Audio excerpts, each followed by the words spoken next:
Guys, ঠাণ্ডা বতৰত কিবা এটা জুতি লগা বস্তু খাবলৈ কাৰনো মন নাযায়, নহয়নে বাৰু? সেয়েহে আজি আমি বনালোঁ আপোনাৰ মোৰ আৰু আমাৰ সকলোৰে প্ৰিয় স্ম'ক চিকেন। খোৱাৰ লগতে ৰেচিপিটো কেনেকৈনো বনাইছোঁ নোকোৱাকৈ জানো থাকিম?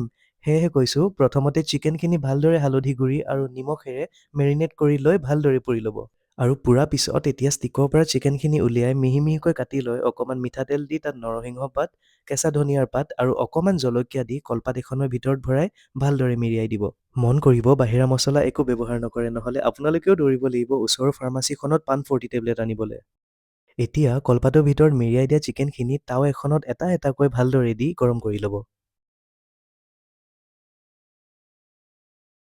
এতিয়া গৰম হোৱাৰ পিছত কলপাতখনৰ পৰা ভালদৰে উলিয়াই তাত অকণমান পিঁয়াজ, কেঁচা ধনিয়া পাত আৰু জলকীয়া দি ভালদৰে সানি ল'ব।